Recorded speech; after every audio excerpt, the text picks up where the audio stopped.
World is scary. With the inequality, the drastic change and general feeling of impending doom that's being forced on us, it really often feels like the future, at the very best, won't happen.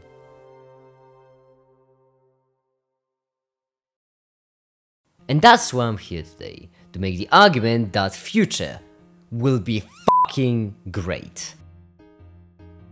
First, I'd like to start with a way that may seem a bit off. You see, I'd like to present you with a future, one possible way a future could look like based on a single assumption, that our productivity will increase exponentially. So first, let's start the most obvious and important bit of the dream, which I like to call everything is free. You see, the population of the Earth is increasing, that much is obvious, but the rate at which it is increasing is decreasing. So even though this population explosion may seem high, it's not going to go as high up as it used to. Now, our assumption is that productivity will increase exponentially. If you take the production and divide it by the population, you get average productivity per person, or in other words, just how rich an average person would be. As you can see, this will always go up, which means that in the future, everyone would be so rich that value kind of loses its meaning, and at some point, the work required to count and collect all the money would be pointless. It's kind of like having some computers that you use in order to calculate how much people have to pay you, and you need to spend $2 for every $1.50 they process. You lose money, it's pointless. So that's certainly nice. I mean, it's like a free Audi for everyone on the planet. Or a free fish body pillow, depending on what you like. Please assume what to check up with me. But not everything has an unlimited supply. Like, for example, Earth has 510,064,472 kilometers squared of surface area. 70.8% of it is covered by oceans, and 3% is really cold bits that no one actually likes because they are quite uncomfortable. And deadly, and all Britain. But the remaining 26.2% is perfectly fine, and with a touch of future technology could be converted into some prime real estate. Now this rest would be equal to 133,636,891.664 kilometers squared. If we divide that by the population, we get 0.016704611458 kilometers squared. So if we were to divide all of the land in the world evenly among the populace, every single person would get this. But that sort of calculation is really simplistic, so let's readjust it to be more realistic. First of all, we're talking about the future, so the population would obviously be higher, but just how much higher would it be? Again, we're not talking about any specific year, so our assumptions must be general. Fortunately, when it comes to future population growth, it probably won't look like this, only like this. The reason why is really simple. This massive spike we saw right here is not the norm. It was caused by Industrial Revolution and it won't happen again. The reason why is a bit more complex to explain, but the basic idea is simple. Here, people had a lot of kids because a lot of people were dying really quickly. Here, people didn't have as many kids because the quality of life was so high that they shifted their focus. And here is the confusing period where people still had a lot of kids but weren't dying all that quick. This is obviously grossly oversimplified, but that's kind of the idea. And because of that, current predictions say that humanity may never reach a number over 12 billion. Actually, the real number is even lower, but 12 billion is nice for calculations, so we're gonna use that. Now, going back to our calculation, there's still a couple of things that aren't exactly right. First of all, this assumes that everyone would live alone. For some young adults it makes sense, but that idea falls apart really quickly when you realize that there are a lot of kids, people in love, families and general groups out there. So we should probably assume that on average there are 3 people in each home. Then we have to also account for the fact that humans are dang smart apes, and because of that we know how to also build up. Now there are some people that love the idea of living in villas far away from the riffraff, you know, the hermit types, myself included, but there are also some who like living in cities, with the skyscrapers, good restaurants, everything nearby and lot of places to party. That's why I think it's safe to assume that for each plot of land, on average, we could have 3 apartments. Alright, so what does it give us now for our new estimate? This is what it gives us, a solid plot of land. And now if we assume that around 30% of the world would go for the public places, then we all would have a pretty sweet mansion. And for those wondering what about the not so pretty stuff, like the material gathering and the energy production and whatnot, well, all of the material gathering stuff could be underground. Why not? And all of the energy production could be on the ocean, which would be better for both solar and wind power. Oh, it's me? I'm sorry, I thought this was the really long 3D animations and animation segment. I thought I had more time. What do we... Oh, yeah, right. Alright, now it's time for the next thing. Something that people really often forget about, or when they do actually talk about it, they don't talk about it in detail. And that's because of the fact that this is rather political. And when it comes to politics, people tend to be slightly biased. You see, this is all really nice, but there's a problem. If our productiveness were to increase exponentially and everyone would be so rich, wouldn't the equality kind of halt us as humanity? In our society, we have plenty of people that become lawyers or investment bankers or other big jobs, not because these jobs are easy, but because they are hard. And if some sort of job is hard, that means there probably isn't a lot of people doing it. And because of that, the reward for this job would be massive. But won't all of that disappear if all of us have these sweet mansions? Well, not necessarily.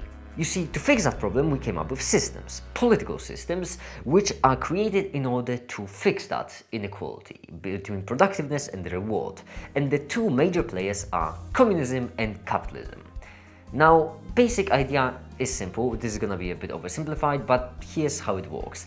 Capitalism reflects the productiveness with reward pretty decently, but it unfairly represents the people that have a lot of reward. Basically, if you have a lot of reward, you can just get more without any productiveness required. On the other hand, communism doesn't have that problem, and people that have a lot of wealth cannot just steal more wealth from the society just by being rich. The downside is people who are actually productive get hurt, because their extreme productiveness is halted by the fact that, you know, no one can be too rich. This was grossly oversimplified. If you want to do more research, then just do it, do more research, Google it. I don't want to construct a strawman here, and it's really hard when it comes to politics. I hate politics. That's why we mostly use capitalism, because giving the productive people the reward they deserve is usually something that actually helps progress more than the other perks of communism. That's simple. But here's the issue. If this productiveness boom were to happen, then there wouldn't really be any need for anyone to work, which would mean that the people that are most productive and people who do most of the work will get squat for it.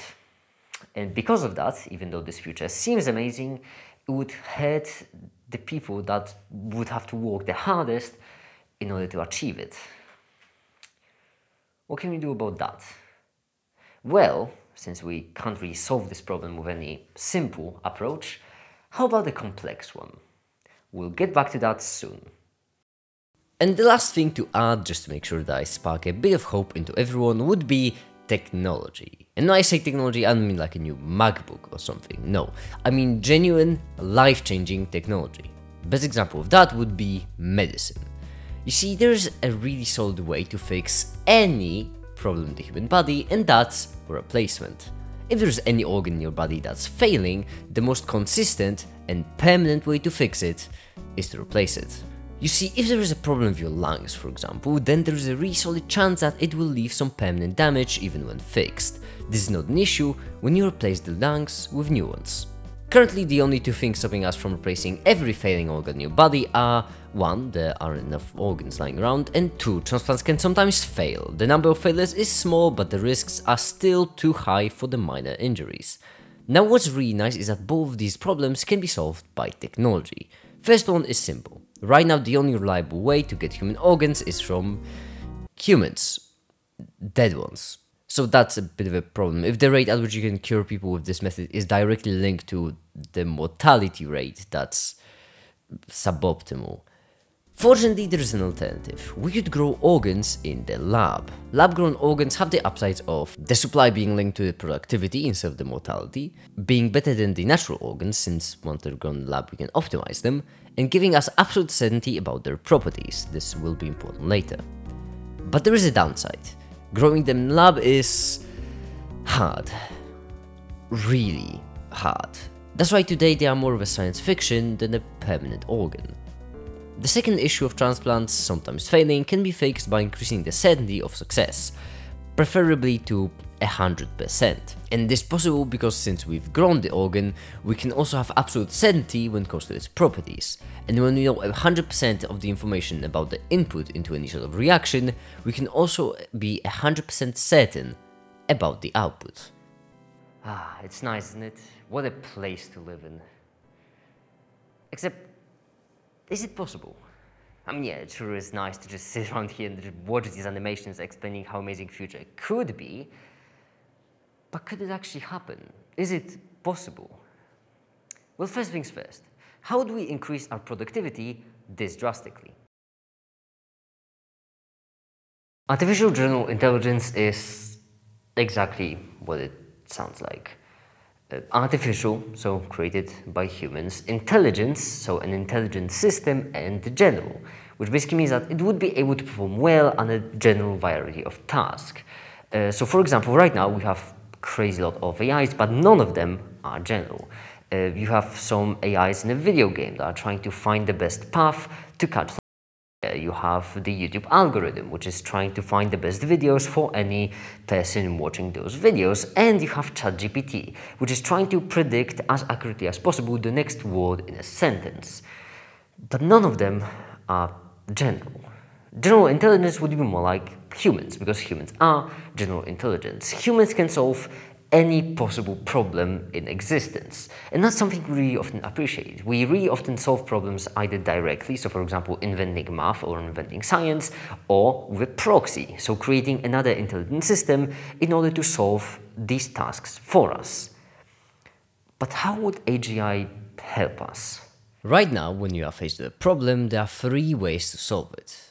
Number 1, solve it yourself. This takes a fair bit of time, but then the problem is solved. Number 2, get someone else to do it. This one takes less time for you, but more time for someone else.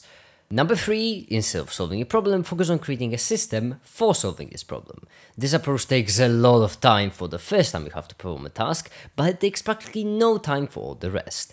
That's because solving a problem requires 2 parts: coming up with an idea on how to solve it, and enforcing the idea, so actually acting upon it.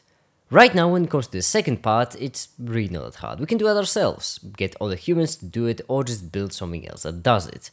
But the first part is the problem, because in every single one of these scenarios, there always has to be a human present.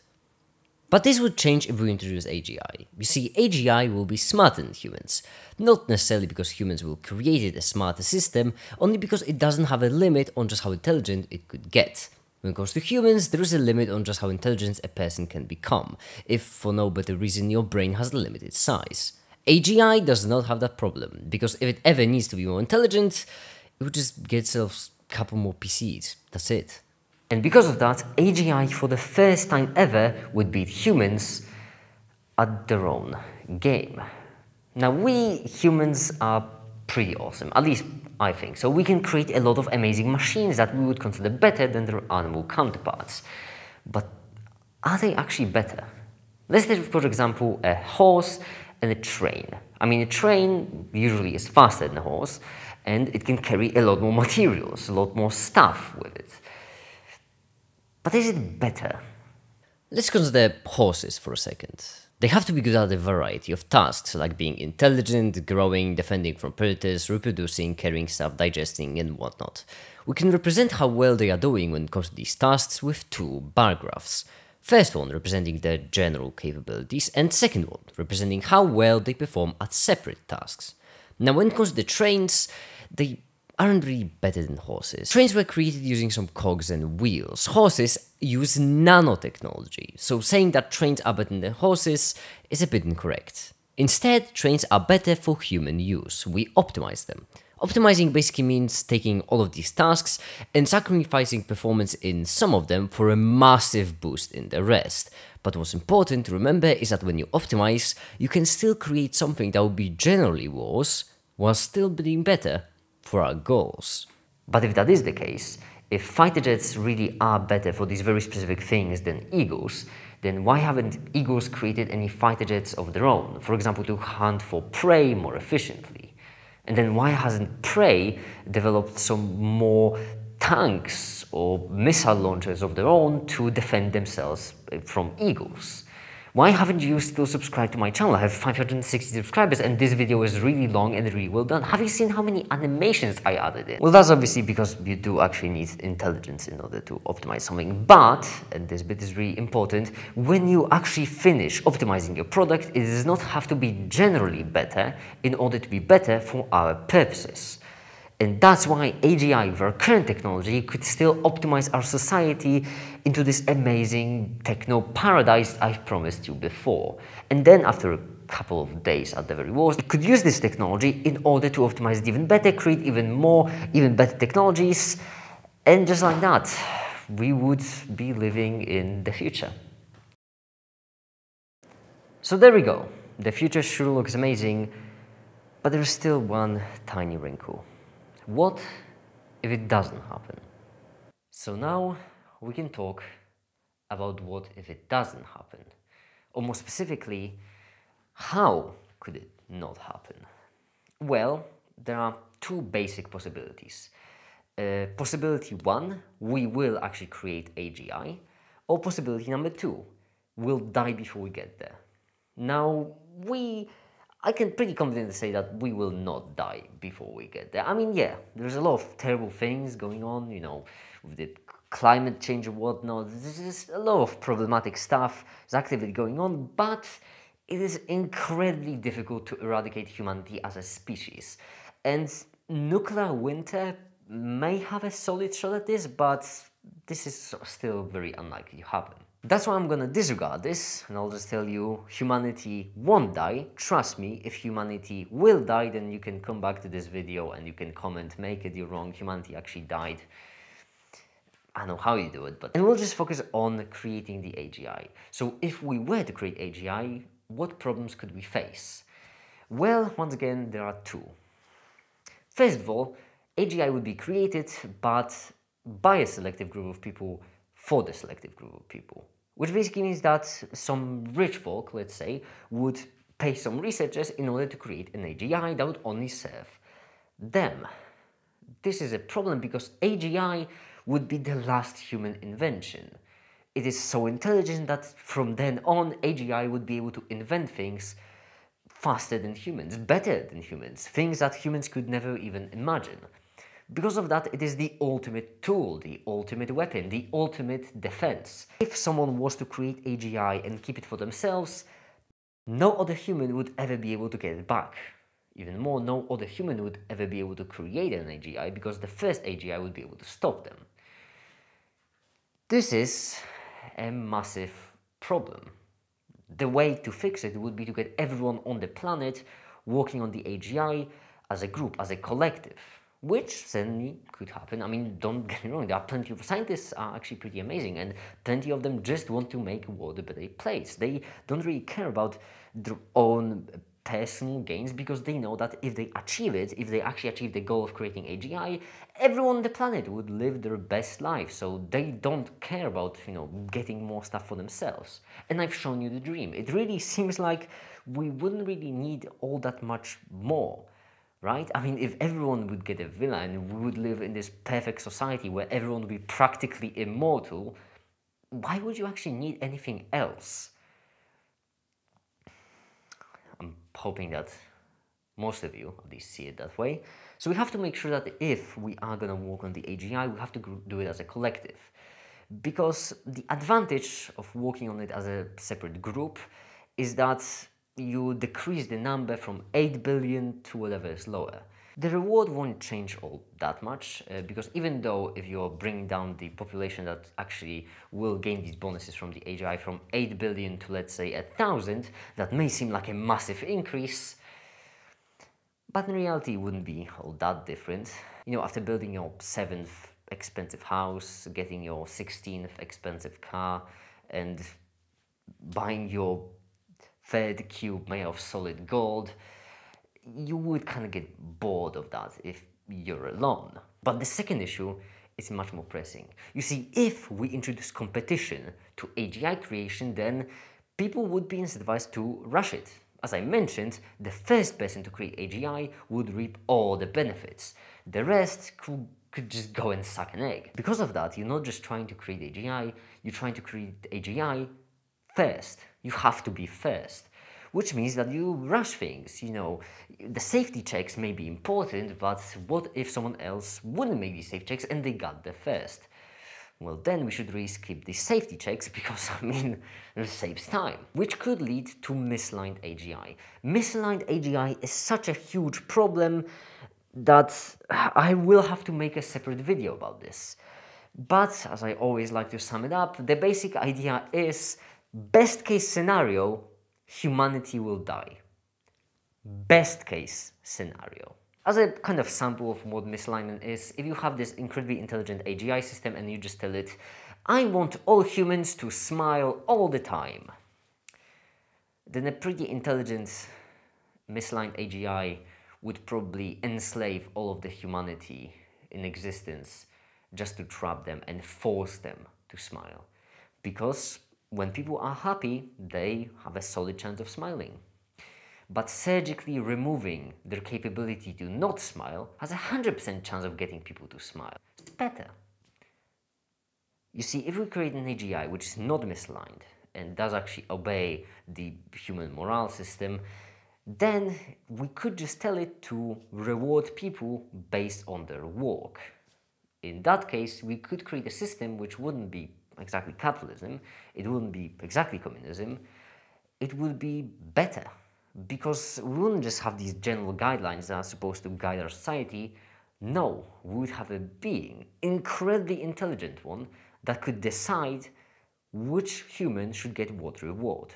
In that case, it could account for every single scenario. I mean, who's working harder? A person that spends 12 hours a day working, or a person that spends 8 hours a day working and 2 hours a day studying? Or another person that spends 6 hours a day working, but is clinically depressed, and because of that, these 6 hours of work are actual torture to them. Who of them should get higher reward? Well, right now we have two systems, but none of them give us a perfect answer. AGI actually could. And so there we go. We can screw it up. We certainly can. There's a solid chance that we'll screw it up, but we haven't screwed it up now. And because of that, we can still try. We can still try to make the future better, and the dream sure does sound nice. So, it's still quite uncertain, and I'll leave you here. Future hasn't happened yet. We can rewrite it to anything we want. So we can really make sure that future will be fucking great.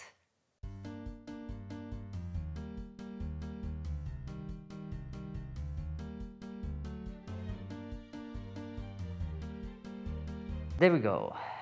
All right. Yeah, I mean, I think that's kind of all. I'm gonna leave it for you. So yeah, it's fine. Oh. Hi, I'm the Make It. So I'm the Make It that's responsible for the Make It channel. And I think after this video, this so long video with so many animations, we finally can show you a fully earned ad segment. Starting with the most important one, link in the description, https://megw/where you can go to the and get a social file for yourself. Once again, that's https://megw/where you can go to charity DBS Alliance right now, that's what we're collecting for, and get a size of pie for yourself. I would really recommend. Also, I have a series of live streams, which I stream every single day, charity checkups, where I stream for charity every single day. These are charity checkups. You can just check out my live stream tab to see them, or you can go to my Twitch, where I also stream 2 charity checkups a day. I don't have a life, no.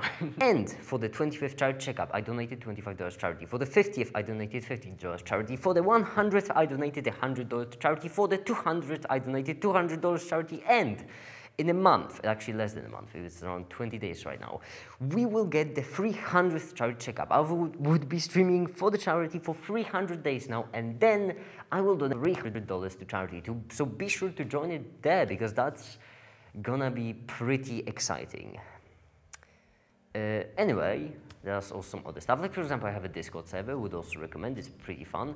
That's actually where I've been convinced that maybe I should make these long format videos, and I should only make one video a week, but a video that is this long or even longer, because for this video I only spent 4 days. So yep, the full week uploads are gonna be even better. Also, I have a Patreon where you can go donate some money to me and, you know, support me financially, because I'm not really earning money on this anyway. I think that's it. For now, that'll be it. Thank you everyone so much for watching, and have a great day. Bye.